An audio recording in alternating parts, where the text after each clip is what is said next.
इस लेक्चर में हम लोग पढ़ेंगे कि किस तरीके से हम लोग डिफरेंट पावर ऑफ आयोटास, आयोटा पे पावर होता है ना, लेट्स से आयोटा स्क्वायर है, आयोटा की पावर 4 है, आयोटा की पावर 10 है, तो किस तरीके से उनकी वैल्यूज़ को निकाल सकते हैं। एंड साथ ही साथ हम लोग कुछ अलग अलग आइडेंटिटीज़ को भी प्रूव करने का ट्राई करेंगे, ठीक है।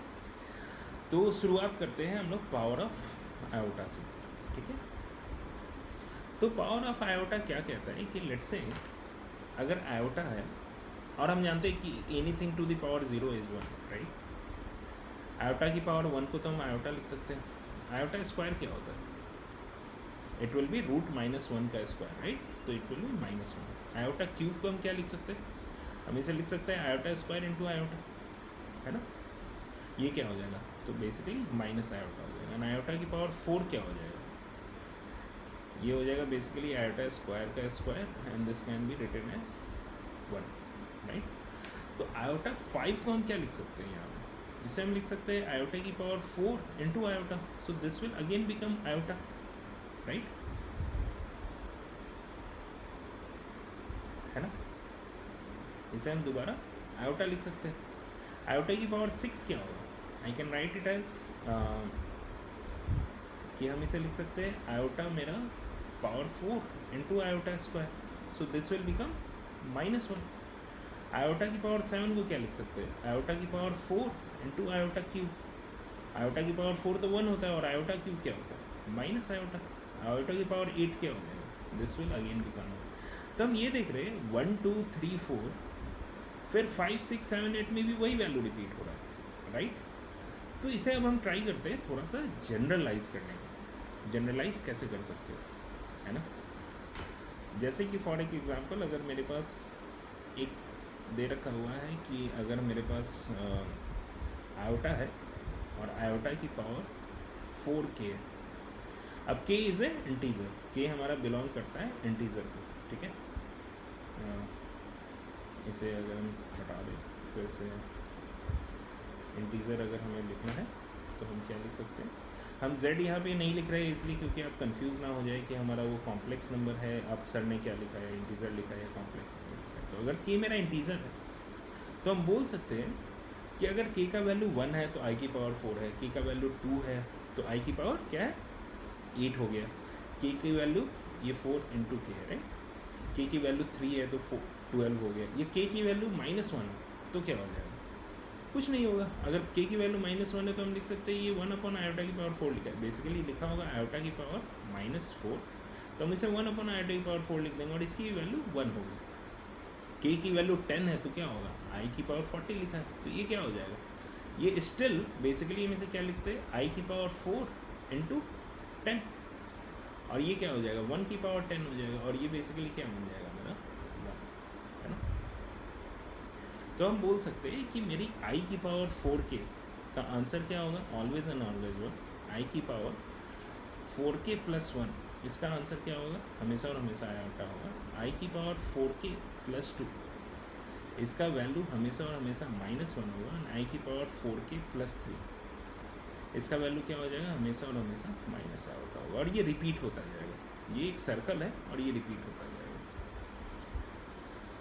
इस चीज़ को आप हमेशा लिख सकते हैं, कैसे लिख सकते हैं? i की पावर 4k इंटू आई की पावर 3। अब i की पावर 4k हमारी क्या हो जाएगा? 1, और i की पावर क्यूब क्या हो जाएगा? माइनस आयोटा, इसलिए इसका आंसर माइनस आयोटा है। सिमिलरली इसे भी हम क्या लिख सकते हैं? i की पावर 4k इंटू आई की पावर 1, तो ये हो गया आयोटा, ठीक है। जैसे एक एग्जाम्पल करते हैं छोटा सा, ठीक है। जैसे कि लेट्स से अगर हम एक क्वेश्चन कर रहे हैं जिसमें हमारे पास लिखा हुआ है minus iota into 2 iota into -1/8 iota का क्यूब, है ना। तो ये तो माइनस आयोटा है, ये 2 आयोटा है, तो ये हो गया -2 आयोटा स्क्वायर, और ये -1/8 का क्यूब लिखा है एंड आयोटा क्यूब लिखा हुआ है, ठीक है। तो -1/8 का क्यूब में माइनस आ जाएगा और ये -2 मिलकर प्लस बन जाएगा, तो ये लिखा हुआ है 2 की पावर, है ना, 2 बाई, और नीचे में क्या लिखा हुआ है? 8 का क्यूब। 8 का क्यूब क्या हो जाएगा? 64 इंटू 8 विच विल बी 512, और ये लिखा हुआ है आयोटा की पावर 5, तो ये क्या हो गया? 1/256, और आयोटा की 4 तो 1 होता है, तो ये हो गया आयोटा। तो I can write it as iota upon 256। Iota की पावर 5 है, आयोटा की 4 तो हम आई नो कि 1 होगा, है ना। अब जैसे लिखा हुआ है मेरे पास आयोटा की पावर 1003, इसे हम क्या लिख सकते हैं, नियरेस्ट जो 4 से डिविजिबल नंबर है वो क्या है, आयोटा की पावर 1000 है और इनटू आयोटा की पावर 3 लिख सकते हैं। तो ये तो 1 हो जाएगा और ये क्या हो जाएगा आयोटा क्यूब। अब आयोटा क्यूब क्या होता है हमारा, माइनस आयोटा, तो this is nothing but minus iota. ठीक है, आई होप क्लियर होगा आयोटा के डिफरेंट पावर्स को हम लोग कैसे सॉल्व कर सकते हैं, है ना। एक और यहाँ पे इंटरेस्टिंग सा टॉपिक है कि जनरली आप लोगों ने पढ़ा होगा बचपन से लेके कि अगर मेरे पास रूट ए लिखा हुआ है इंटू रूट बी लिखा हुआ है तो हम उसे क्या लिख सकते हैं, रूट ए भी लिख सकते हैं। बट क्या ये हमेशा सही होता है? अग्रीड ये सही है अगर ए एंड बी हमारे नॉर्मल रियल नंबर्स है जो कि पॉजिटिव है, क्योंकि हम लोगों ने बचपन में इससे पढ़ रखा है कि स्क्वायर रूट के अंदर निगेटिव नंबर्स नहीं आ सकते क्योंकि वो इमेजिनरी हो जाते हैं, है ना। अगर ये हमारे ए और बी पॉजिटिव रियल नंबर है तो अग्रीड ये सही है। लेकिन लेट्स से अगर हम इसे सॉल्व करते हैं -4 इंटू -5, इसे अगर हम इस तरीके से लिखने का ट्राई करेंगे तो ये लिखा हुआ है -4 इंटू -5, ये क्या हो जाएगा, ये तो आप बोलोगे √20 हो जाएगा, लेकिन ये गलत है। तो इसका मतलब है कि ये चीज़ हम हमेशा नहीं लिख सकते, ये सिर्फ और सिर्फ हम उसी केस में लिख सकते हैं जहाँ पे either a is greater than 0 और b is greater than 0। At least एक नंबर को तो ग्रेटर दैन 0 होना होगा। अगर दोनों निगेटिव है तो हम इसे क्या लिखेंगे, हम इसे लिखेंगे √4 आयोटा और इसे क्या लिखेंगे, √5 आयोटा, है ना, लिख सकते हैं। और ये क्या हो जाएगा फिर, ये हो जाएगा √20 iota square which will become minus of √20। ठीक है, इसलिए इस चीज़ को ध्यान रखिएगा कि हम ऐसे नहीं लिख सकते। और हम लोगों ने इसे इन √4 को हमने ये क्यों लिख दिया, क्योंकि हम इसको ऐसे लिख सकते हैं √4 इंटू √1, क्योंकि एटलीस्ट हमारा एक नंबर तो पॉजिटिव है, तो हम इसको ये ज़रूर लिख सकते हैं कि ये अंदर गया मल्टीप्लाई हो गया 4 और -1 तो ये -4। ठीक है, तो ये चीज़ का हमेशा ध्यान रखिएगा कि √a इंटू √b, ये √ab तभी होता है विच at least either a is greater than 0 और b इज़ ग्रेटर, एटलीस्ट एक नंबर को तो ग्रेटर दैन 0 होना ही होगा। अगर दोनों लेस दैन 0 है तो ये चीज़ अलाउ नहीं होता। ठीक है, आई होप ये चीज़ आपका क्लियर होगा, इसका आगे हम लोग इस्तेमाल भी करने वाले हैं। ठीक है, तो इसी के साथ हम लोग कुछ आइडेंटिटीज़ वगैरह पे पढ़ते हैं, जिसमें आपको कुछ हो सकते हैं आइडेंटिटीज़ को प्रूव करने के लिए बोला जा सकता है। और बुक में भी ऐसा एज अ सिलेबस में कुछ आइडेंटिटीज़ को प्रूव करने के लिए दिया गया हुआ है।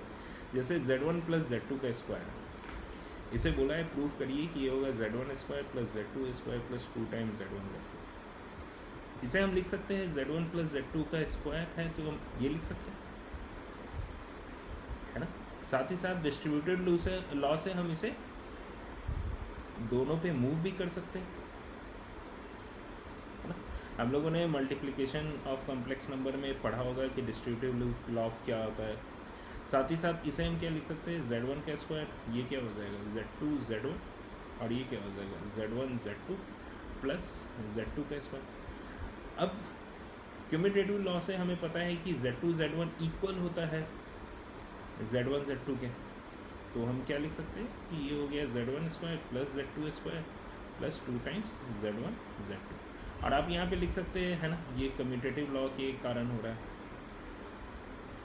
है ना, या फिर ये डिस्ट्रीब्यूटिव लॉ के कारण हो रहा है ना।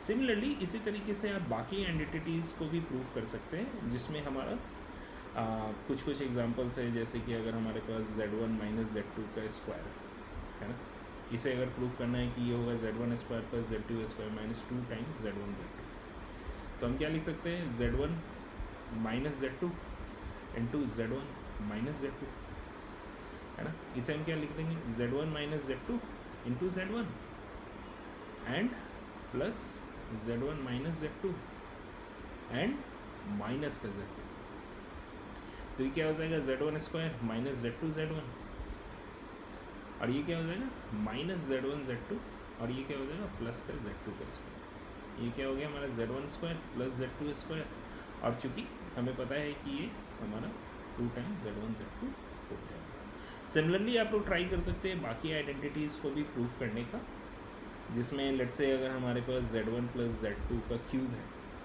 तो इसे हम लिख सकते हैं Z1 cube plus 3Z1 square Z2 plus 3Z1 Z2 square plus Z2 cube, है ना। इन सबको ट्राई करिएगा प्रूव करने का। एंड आप अगर बुक से बनाना चाह रहे हैं तो NCERT बेस्ड का पहला एक्सरसाइज बिल्कुल बना सकते हैं, आपको कोई दिक्कत नहीं होगा।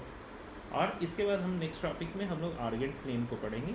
जैसे अभी तक हम लोगों ने किस प्लेन को पढ़ रखा है, कार्टेशियन कोऑर्डिनेट सिस्टम को पढ़ रखा है, तो उसी तरह आर्गेंट प्लेन को ही पढ़ने की कोशिश करेंगे किस तरह से हम लोग कॉम्प्लेक्स नंबर को रिप्रेजेंट कर सकते हैं।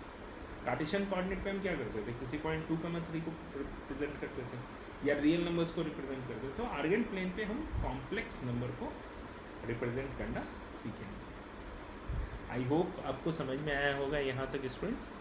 कोई भी डाउट हो या फिर किसी पॉइंट पे आपको लग रहा हो कि नहीं सर ये वाला पॉइंट ना आप एक बार और समझा दीजिए, या फिर इसे ना एक सेपरेट वीडियो में थोड़ा सा फोकस करके बता दीजिए, हम बिल्कुल बता देंगे। आप कमेंट सेक्शन में डाल दीजिए और डेफिनेटली प्लीज़ लाइक करिए, सब्सक्राइब करिए। आप जितना करेंगे उतना ज़्यादा हम मेहनत करेंगे। और आप अपने स्टूडेंट्स को बोलिए, अपने दोस्तों को बोलिए कि वो ज़रूर इन वीडियोज़ को देखें, लाइक करें, सब्सक्राइब करें और उनके बीच में भी फॉरवर्ड करें। ठीक है, थैंक यू।